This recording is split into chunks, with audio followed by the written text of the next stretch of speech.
না, রিফাইন্ড আওয়ামী লীগ বলতেই তো কিছু নাই। আওয়ামী লীগ তো শেখ হাসিনা। তৃণমূলের কর্মীরা বিশ্বাস করে শেখ হাসিনা। রিফাইন্ড আওয়ামী লীগ পরিশুদ্ধ আওয়ামী লীগ। পরিশুদ্ধ আওয়ামী লীগ মানে আওয়ামী লীগের পরিশুদ্ধ নেতা হচ্ছেন শেখ হাসিনা, এবং তৃণমূলের কর্মীরা বিশ্বাস করে। আমি এস এম কামাল না। আর আপনি এই কারণে মনে করি যে রিফাইন্ড আওয়ামী লীগের ব্যাপারে শেখ হাসিনার সাই নাই, শেখ হাসিনার মানে অনুমতি দেয়নি। রিফাইন্ড মানেই তো মানে পরিশুদ্ধ আওয়ামী লীগ খুঁজলে তাকে শেখ হাসিনা হচ্ছে পরিশুদ্ধ। আওয়ামী লীগকে দাঁড় করাতে হলে শেখ হাসিনা, আমি আবার বলছি এটা আমার কথা না, তৃণমূলের কর্মীদের, আপনি একটা ইউনিয়নের কর্মীকে ফোন করে জিজ্ঞেন, আপনি এখন বলবেন যে আমাদের রাস্তার ঠিকানা হচ্ছেন শেখ হাসিনা। আমাকে বললে আমি তো দ্বিধাদ্বন্দ্ব করব, আমার মতো নেতাদের, যদিও সামনে কিছু বলবেন, হ্যাঁ আছে এরকম, কিন্তু তৃণমূলের কর্মীরা যারা হচ্ছে আওয়ামী লীগের মূল শক্তি, তারা কিন্তু তাদেরকে ফোন করে জিজ্ঞেন যে আপনার মূল শক্তিকে, আপনার আস্থা কি, বলবে শেখ হাসিনা। আর আপনি যে দুইজনের নাম করেছেন, আমি মনে করি তারা আমাদের দলের নেতা। একজন স্পিকার ছিলেন, একজন মন্ত্রী ছিলেন, দুজনই একজন মানে যোগ্য, দক্ষ। আমরা আমাদের সহযোদ্ধা, আমরা মনে করি জননেত্রী শেখ হাসিনার নেতৃত্বে আওয়ামী লীগকে পুনর্গঠন করার ক্ষেত্রে তারাও গুরুত্বপূর্ণ ভূমিকা রাখবে। এবং তারা তো বলে নাই যে আমরা রিফাইন্ড আওয়ামী লীগ করবো, কিন্তু তাদের ক্ষেত্রে বিশেষ বিবেচনাটা আসছে কোত্থেকে? মানে বাকি কারো জামিন হচ্ছে না। এই জবাবটা তারা দুইজন দিতে পারে। তাদেরকে তো জিজ্ঞাসা করার সুযোগ হচ্ছে না। আপনার কি মনে হয় এই জবাবটা আমার যেটা মনে হয় করতে পারেন, হচ্ছেটা কি আসলে? আমার যেটা মনে হয়, ধরেন সাবর হোসেন চৌধুরী আইপিএর চেয়ারম্যান ছিলেন, হয়তো ইউনূস মনে করছে তাকে ধরে রাখলে আন্তর্জাতিকভাবে তাদের, এমনি তো আন্তর্জাতিকভাবে তারা, জাতীয় আন্তর্জাতিকভাবে তারা কি এটা সবাই জানে, এই কারণে দিতে পারে। শিরিন শাহ চৌধুরী স্পিকার, একজন নারী, এবং তিনিও কমনওয়েলথের পার্লামেন্টের চেয়ারপারসন ছিলেন, এইসব বিবেচনা করে দিতে পারে। এখন কি কারণে দিছে সরকার বলতে পারবে, আর কি কারণ ওনাদের দেশে ওনারা বলতে পারেন। আমার ধারণা, আমি এখানে কোনো কিন্তু খুঁজে পাই না। কারণ আমার বিশ্বাস আছে যে ওনারা দুইজন, আমরা মনে করি যে ওনারা দুইজনই দুঃসময় দুর্দিনে, এই দুঃসময় দুর্দিনে জননেত্রী শেখ হাসিনার নেতৃত্বে আওয়ামী লীগকে সুসংগঠিত করার ক্ষেত্রে ওনারা কাজ করবে, এটা হলো আমার বিশ্বাস।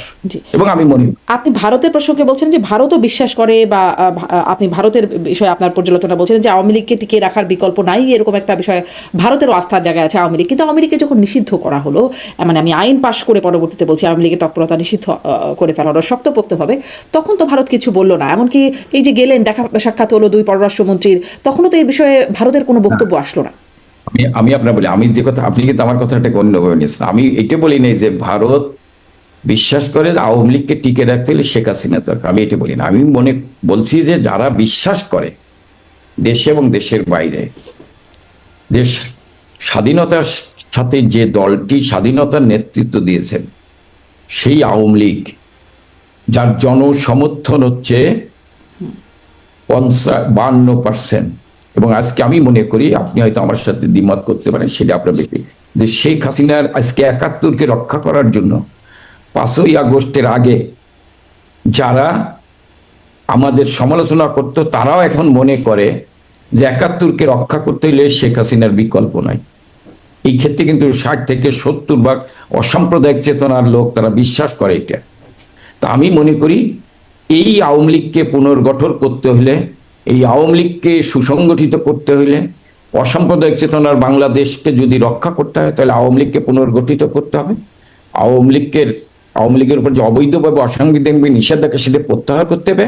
এবং শেখ হাসিনা ছাড়া এই আওয়ামী লীগকে কেউ পুনর্গঠিত করতে পারবে না।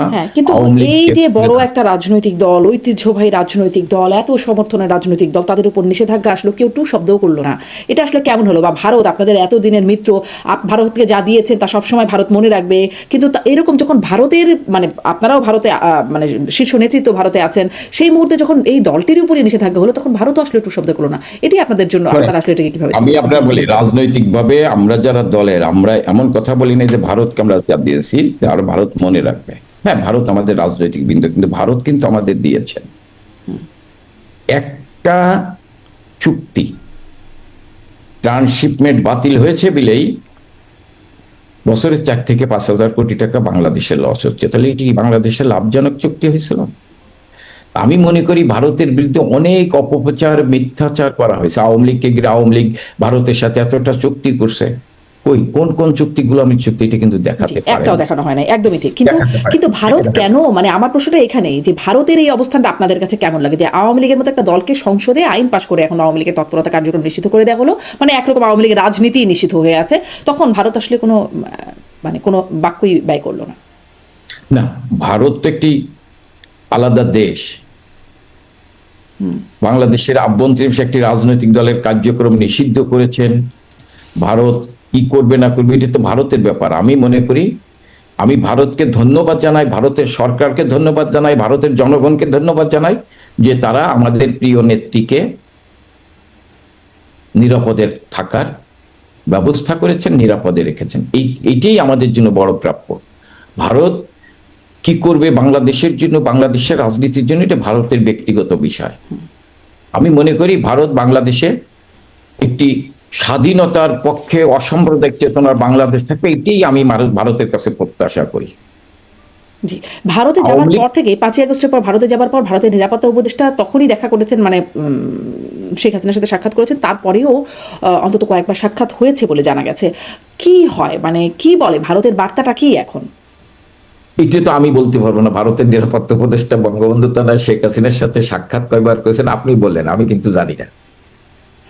আমি কিন্তু জানি না কয়বার দেখা করেছেন। আমি আপনার কাছে শুনলাম, মাঝে মাঝে মানে সামাজিক যোগাযোগে বিভিন্ন জন লিখে এটাই দেখি, কিন্তু আমি আসলে জানি না যে ভারতের নিরাপত্তা উপদেষ্টা বঙ্গবন্ধু তারা শেখ হাসিনার সাথে দেখা করছেন বা কয়েকবার করছেন, এই বিষয়ে আমার কোনো জানা নেই। জি, এই সাক্ষাৎ করছেন সেটি জানা যায়, কিন্তু কি কথা হয় সেটি জানা যায় না। যেমন আপনারাও সাক্ষাৎ করছেন এটি জানা যায়, যেমন আপনারা গেছেন সাক্ষাৎ করতে জেনেছি, যুক্তরাজ্য আওয়ামী লীগের পক্ষ থেকে শেখ হাসিনার সাথে সাক্ষাৎ করতে যাওয়া হয়েছে, সেটাও আমরা জেনেছি, তাদের সাথে কথাও বলেছি, কিন্তু তারা আসলে কি যে কথা হয় সেটি আর বলতে রাজি হন না। মানে এটা বলবেন এই গোপনীয়তাটা কেন? না, আমার সাথে ওনার যেটা কথা, এখন উনি সংগঠনের তৃণমূলের কর্মীদের খোঁজ খবর নিতে বলেন, যারা জেলখানায় আছেন তাদের খোঁজ খবর নিতে বলেন, যারা মারা গেছেন তাদের পরিবারের খোঁজ খবর নিতে বলেন। যেমন এর ভিতর বগুড়াতে যুবলীগের আলাল নামে একটি ছেলেকে পিটি হত্যা করেছেন, তার 3টে সন্তান, স্ত্রী সাথে কথা বলছি, স্ত্রী বলছে আমি একটু নেত্রীর সাথে কথা বলতে চাই, এই ব্যাপারে ওনাকে জানিয়েছে, উনি বলছে তাদেরকে সহযোগিতা করো, নেত্রীর পক্ষ থেকে তাদেরকে সহযোগিতা করার চেষ্টা করছি। এই নির্দেশনাগুলো দেয়। তৃণমূলের কর্মীদের খোঁজ খবর রাখো, যারা জেলে আছে তাদের খোঁজ খবর রাখো, এই নির্দেশনাগুলো দেয়। দলকে সুসংগঠিত করার চেষ্টা করো, এই নির্দেশনাগুলো জননেত্রী শেখ হাসিনার সাথে কথা বলে এই নির্দেশনাগুলো দেয়। আচ্ছা, আর সম্প্রতি আমরা আওয়ামী লীগের ফেসবুক পেজে, অফিসিয়াল যে ফেসবুক পেজ, সেখানে দেখলাম জাহাঙ্গীর কবির নানক ভারতীয় সাংবাদিক কমল সরকারকে একটি সাক্ষাৎকার দিয়েছেন। সেই সাক্ষাৎকারে একটা ফটো কার্ড আকারে আওয়ামী লীগের অফিসিয়াল ফেসবুক পেজে দেওয়া আছে, যেখানে বলছেন যে মৃত্যুদণ্ডের পরোয়া নেই, শেখ হাসিনা ফিরবেন, এ বছরই ফিরবেন। এরকম কোনো বার্তা কি আপনাদের দলের মধ্যে আছে? আসলে এ বছর মানে কোনো টাইম লাইন আপনারা পাচ্ছেন? না, আমরা কোনো টাইম লাইন দেই না। আমরা যত তাড়াতাড়ি চেষ্টা করবো, দেশে ফেরার চেষ্টা করছেন। আমাদের সাথে যতবার কথা হয়েছে, ওনার ইচ্ছে উনি দেশে যেতে চান, উনি তো বলেছেন, উনি যখন গণভবন থেকে বের হয় তখন ওনাকে বলা হয়েছে ওনাকে টুঙ্গিপাড়া নিয়ে যাওয়া হবে, তারপর উনি ভারতে এসেছেন।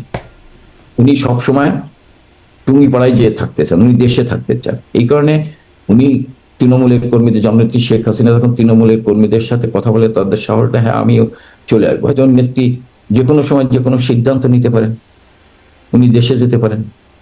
এটা কখন যাবে, কি অবস্থায় যাবে, এইটা জননেত্রী শেখ হাসিনা যখন জানাবেন তখন আপনারা জানতে পারবেন। আর আপনারা কখন আসবেন, মানে যারা অন্য নেতারা আছেন, সিনিয়র নেতারা যারা আছেন দেশের বাইরে বিভিন্ন জায়গায়?